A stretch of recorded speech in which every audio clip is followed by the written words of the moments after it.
తెలంగాణలో తక్కువ ఫీజులతో high quality results ఇస్తున్న ఏకైక సంస్థ Tirumal IAS institute. Welcome to Suman TV.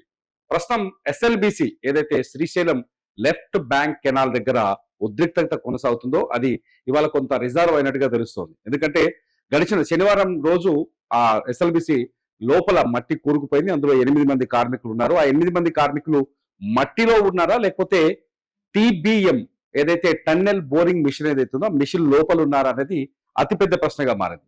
TBM machine కొంతవరకు బయటకు కనిపిస్తుంది, కొంత మట్టిలో కూరుకుపోయింది. ఈ వర్క్ చేసే 8 మంది టీబీఎం మిషన్ లోపల ఉంటే కొంత సేఫ్ అయ్యే ఛాన్సెస్ ఉంది.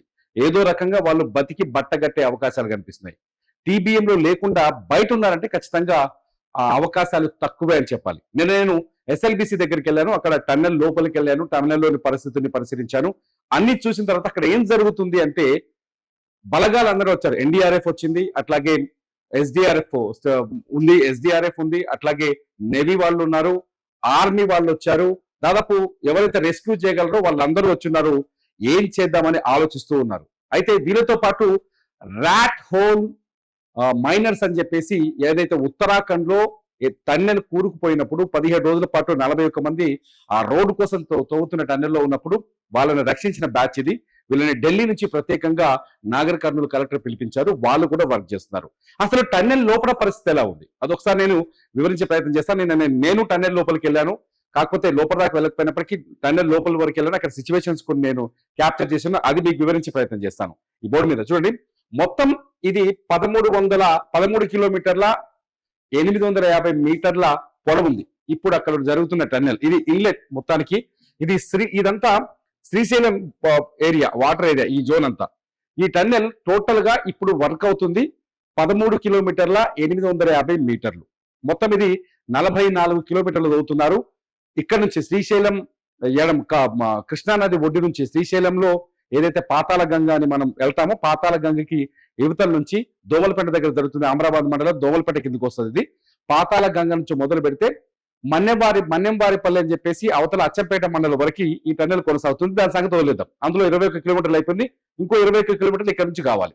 ఇక్కడ 13వ కిలోమీటర్ దగ్గర మన ఫిబ్రవరి 18వ తేదీన వర్క్ స్టార్ట్ చేశారు. దాదాపు 3 ఏళ్ల పాటు ఈ పనులు ఆగిపోయినాయి, పూర్తి స్థాయిలో నిలిచిపోయినాయి.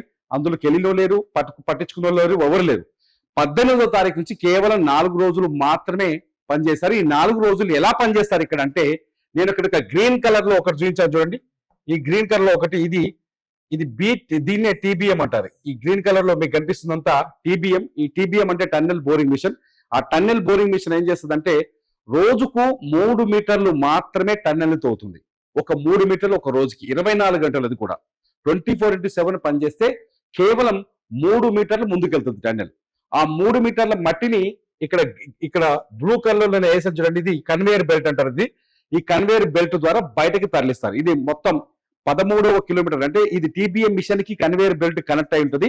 ఆ మట్టిని ఈ కన్వేయర్ బెల్ట్ మీద రాళ్ళు కావచ్చు, రప్పలు కావచ్చు, మట్టి కావచ్చు, ఏది కనపడుతుంది దీని మీద వేసేసి ఇది మెల్లగా తీసుకొచ్చి బయట డంప్ చేస్తుంది. డంప్ చేసిన ప్లేస్ నుంచి లారీలో తీసుకొని బయటపడేస్తారు. దీన్ని బయటకు తీసుకెళ్లిపోతారు, డంప్ చేస్తారు, అక్కడ తీసేస్తారు.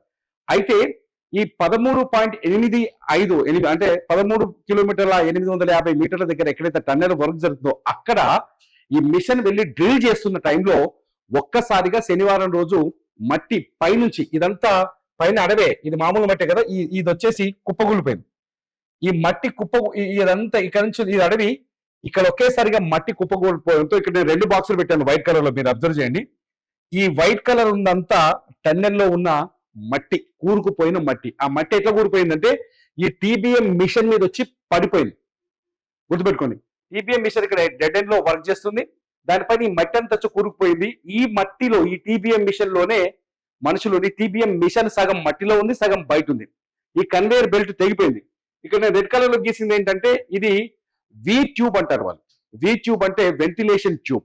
సాధారణంగా టన్నెల్ తవ్వుతున్నప్పుడు ఏం చేస్తారంటే ఎక్కడైతే టన్నెల్ వర్క్ జరుగుతుందో అక్కడ డ్రిల్ చేసి ఒక బావిలాగా ఏర్పాటు చేసి పైనుంచి వెంటిలేషన్ ఇస్తారు. కానీ ఇది పూర్తి స్థాయి నల్లమల్ల అడవుల నుంచి, ఏదైతే రిజర్వ్ ఫారెస్ట్ ఉంది అక్కడ వన్యప్రాణి సంరక్షణ కేంద్రం ఉంది కాబట్టి వాటిని డిస్టర్బ్ చేయకుండా ఉండడం కోసం ఈ ప్రాజెక్ట్ డిజైన్ చేసిన రోజే పైనుంచి డ్రిల్ చేయడానికి వీల్లేదు, అది చేస్తే అటవీ ప్రాంతం డిస్టర్బ్ అవుతుందనే ఉద్దేశంతో ప్రభుత్వం అసలు ఆ డిస్టర్బెన్స్ లేకుండా ఉండాలని చెప్పేసి జేపీ గ్రూప్ వాళ్ళు వర్క్ చేస్తారు. వాళ్ళకు ముందే ఆ ఒప్పందంలో రాస్తున్నారు. సో జేపీ గ్రూప్ వాళ్ళు ఏం చేస్తారంటే వీట్యూబ్ బయట నుంచి ఒక పెద్ద మోటార్ పెడతారు, మీరు విజువల్ లో చూడొచ్చు. ఆ మోటార్ నుంచి లోపలికి గాలిని పంప్ చేస్తారు, ఇది వెంటిలేషన్ ఇస్తారు. ఒకసారి టన్నెల్లోకి నడుచుకుంటూ వెళ్తే చెమటలు పడిపోతాయి. నేను ఒక 1 కిలోమీటర్ వరకే ముందుకు నడుచుకుంటూ వెళ్ళాను, అక్కడ ఆక్సిజన్ కానీ శ్వాస ఆడని పరిస్థితి ఉంది. టన్నెల్ చాలా పెద్దగా ఉంటుంది, కానీ అందులోకి నడుచుకుంటూ వెళ్తుంటే శ్వాస ఆడని పరిస్థితి ఉంటుంది, మొత్తం వెదర్ అంతా మారిపోతుంటుంది. సో ఆ వెదర్ ని కండిషన్ చేయడానికి, అంటే లోపల పనిచేసే వాళ్ళకి సానుకూల వాతావరణాన్ని ఏర్పాటు చేయడం కోసం ఈ వీట్యూబ్ ద్వారా వాళ్ళు గాలిని పంప్ చేస్తూ ఉంటారు అండ్ ఆ వెదర్ ని అక్కడ బ్యాలెన్స్ చేస్తూ వస్తుంటారు. అయితే ఈ వీట్యూబ్ పైప్ కూడా మట్టి కూలడంతో, ఇక్కడ నేను వంచి చూపించాను రెడ్ కలర్ లో చూడండి, ఇది మట్టి కూలడంతో పూర్తిగా వంగిపోయింది అనమాట. ఈ మట్టి కూలడంతో ఈ వీట్యూబ్ వంగిపోయింది. అట్లాగే ఈ బెల్ట్, కన్వేయర్ బెల్ట్ ఉందిగా, బెల్ట్ కూడా ఆ మిషన్ కి ఎక్కడో కనెక్ట్ అయింది. సో ఈ మిషన్ ముందుకు కదలలేని పరిస్థితి ఉంది. అయితే ఇప్పుడైతే గల్లంతైన ఇందులో గల్లంతైన 8 మంది ఎక్కడున్నారు అనేది ఇక్కడ పెద్ద క్వశ్చన్. చాలాసార్లు మనం వింటున్నాం ఆ ఫోన్లు రన్ అవుతున్నాయి. నిన్న నేను వెళ్ళినప్పుడు కూడా చాలా అక్కడ ఉన్న ఎన్డీఆర్ఎఫ్ బృందాల వాళ్ళు కావచ్చు, లేకపోతే ఎన్డీఆర్ఎఫ్ కావచ్చు, వాళ్ళు రిపోర్ట్ ఇస్తున్నప్పుడు నేను విన్నాను. మినిస్టర్ ఉత్తమ్ కుమార్ రెడ్డి, కోమరెడ్డి వెంకరెడ్డి వాళ్ళతో మాట్లాడుతున్నప్పుడు నేను అక్కడే ఉన్నాను, విన్నాను చాలా స్పష్టంగా. వాళ్ళు ఏం చెప్తారంటే కొంతకాలం ఫోన్స్ రింగ్ అయినాయి సార్ అని చెప్తారు. ఫోన్స్ రింగ్ అయినాయి అంటే ఇక్కడ ఏం జరిగిందంటే ఈ మట్టి కూలిన దగ్గర ఈ ఫోన్స్ ఎందుకు రింగ్ అయినాయి పెద్ద ఆశ్చర్యకరమైన విషయం. ఇక్కడ ఈ మట్టి కూలిన దగ్గర పైనుంచి వర్షపు ధారాలు పడుతున్నాయి, ఇట్లా వర్షపు ధారాల నీళ్ళు వచ్చేస్తున్నాయి. ఈ నీళ్ళు ఎక్కడి వరకు అంటే 11వ కిలోమీటర్ వరకు నో వాటర్, ఇక్కడ వరకు వాటరే లేదు, అసలు నీళ్ళు లేవు. ఈ 2.1 కిలోమీటర్ వరకు, ఈ 11 కిలోమీటర్ ఒక రైలు కూడా ఉంటుంది. సాధారణంగా ఇది ఏం చేస్తారంటే వీళ్ళు వాళ్ళ మనుషులు తీసుకెళ్ళడం కోసం ఒక చిన్న ట్రైన్ ట్రాక్ లాగా ఉంది, ట్రైన్ ట్రాక్ ఏర్పాటు చేశారు. దీనిపైన రైలు వెళ్తుంటుంది, రెగ్యులర్ గా రైలు బాక్స్ లాగా ఉంటుంది, చాలా మెల్లగా వెళ్తుంటుంది. ఇది ఈ 11 కిలోమీటర్ వరకు ట్రైన్ ట్రాక్ కూడా చాలా బాగుంది, ఈజీగా యాక్సెస్ నడుస్తుంది. ఇక్కడ 2.5 కిలోమీటర్ల వరకు ట్రాక్ ను కొంత రిపేర్ చేసి దాన్ని సెట్ చేశారు. అది ట్రాక్ అంతవరకు ట్రైన్ తీసుకుపోయే ఛాన్సెస్ ఉంది. ఇక్కడ నుంచి పోవాలి అంటే కేవలం ఈ కన్వేయర్ బెల్ట్ ఎక్కి మాత్రం నడుచుకుంటూ వెళ్తున్నారు. ఇప్పుడు ఏదైతే బ్లూ కలర్ చూపించానో ఈ కన్వేయర్ బెల్ట్ మీద నడుచుకుంటూ వెళ్ళి ఇక్కడ రెస్క్యూ ఆపరేషన్ చేస్తున్నారు. ఇవాళ 57 మంది మొత్తం ఎన్డీఆర్ఎఫ్ కావచ్చు, రాట్ హోల్ మైనర్స్ కావచ్చు, ఎస్డీఆర్ఎఫ్ బృందాలు కావచ్చు, అలాగే ఆర్మీ వాళ్ళు కావచ్చు, నేవీ వాళ్ళు కావచ్చు, అందరూ కలిసి నిన్నంతా కూర్చొని ఒక స్కెచ్ చేశారు ఏం చేయాలని చెప్పేసి. ఇవాళ ఈ 57 మంది ఆపరేషన్ టీం లోపలికి వెళ్ళింది. అక్కడ ఈ మట్టిని కదిలిస్తే ఏం జరుగుతుందనే సెర్చ్ చేస్తుంది. ఎందుకు ఇన్ని రోజులు, ఈ 4 రోజుల నుంచి ఎంత టైం పడుతుందని నేను అడిగినప్పుడు ఎన్డీఆర్ఎఫ్ వాళ్ళు చాలా స్పష్టంగా చెప్తారు ఏంటంటే, మామూలుగా మిషన్ తో వర్క్ చేసినప్పుడే ఇక్కడ మట్టి వచ్చి కుప్పగూలిపోయింది. సో దీన్ని కదిలించామనుకోండి, అవతల నుంచి ఎంత ఫ్లోటింగ్ వస్తుందో తట్టుకోలేము. ఇందులో ఉన్న 8 మందిని రెస్క్యూ చేయడానికి మనం సాహసం చేస్తే, వాళ్ళని రెస్క్యూ చేయడానికి వెళ్ళిన మిగతా 10 మందో 15 మందో 12 మంది వీళ్ళే ఉన్నారు, రాట్ హోల్ టీం వాళ్ళే ఉన్నారు, రాట్ హోల్ మైనర్సే ఉన్నారు. వాళ్ళతో పాటు ఎన్డీఆర్ఎఫ్ వాళ్ళు దాదాపు మొత్తం 57 మంది పోయారు. ఇప్పుడు లెక్క ప్రకారం 57 మంది కూడా ప్రమాదం అయ్యే అవకాశం ఉంది అనేది ఎన్డీఆర్ఎఫ్ అంచనా. అందుకోసమని ఈ మట్టిని తవ్వి బయటికి తీసుకొచ్చే ప్రయత్నం మాత్రం చేయట్లేదు. ఒకవేళ తవ్వినా కూడా ఆ మట్టిని బయటికి తీసుకురావాలంటే ఖచ్చితంగా ఈ టీబీఎం పనిచేయాలి, టన్నెల్ బోరింగ్ మిషన్ పనిచేయాలి. టన్నెల్ బోరింగ్ మిషన్ పనిచేస్తే కన్వేయర్ బెల్ట్ ద్వారా మట్టి బయటకు వస్తుంది. సో టన్నెల్ బోరింగ్ మిషన్ పనిచేసే పరిస్థితిలో లేదు. సో దాన్ని ఏం చేయాలి, ఇప్పుడు ట్రైన్ ఉందో, ఇంకో ట్రైన్ ఉందని చెప్పాను కదా, అక్కడ ఆ ట్రైన్ లో ఆ మట్టిని తవ్వి పోసి అక్కడి నుంచి బయటికి తీసుకురావాలి. ఇంత పెద్ద ప్రాసెస్ ఉంది. ఈ ట్రైన్ మిషన్ లో రోజు ఎన్నిసార్లు ట్రైన్ లోపల వెళ్ళి రాగలరంటే లెక్కలేస్తే పోవడానికి 1.5 గంట, రావడానికి 1.5 గంట. రోజు అంటే ఒక ట్రిప్ మట్టిని తేవడానికి 3 గంటలు పడుతుంది. 13 కిలోమీటర్లు నడవడానికే 3 గంటలు పడుతుంది. అంటే ఒక రోజుకి ఎంత వస్తుందో మనం అంచనా వేయొచ్చు. సో ఇలా ఆపరేషన్ చేస్తే ఎన్ని రోజులు పడుతుందనే అంచనా కూడా చాలా స్పష్టంగా లేదు.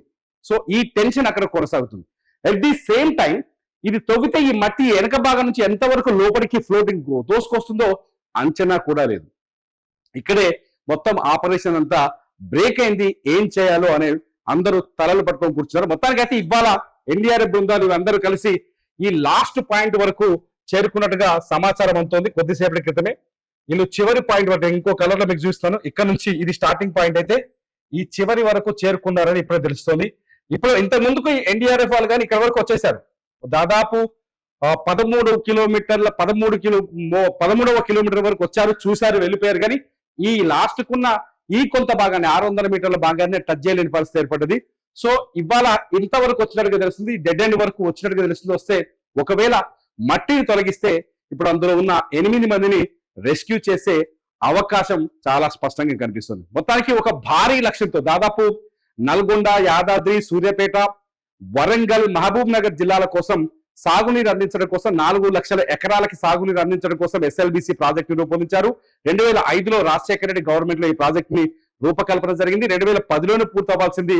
కానీ ఇంతవరకు కొన్ని రకరకాల రాజకీయ కారణాల వల్ల బడ్జెట్ అలొకేషన్ లేకపోవడం వల్ల ప్రాజెక్ట్ పెండింగ్ అవుతూ వచ్చింది.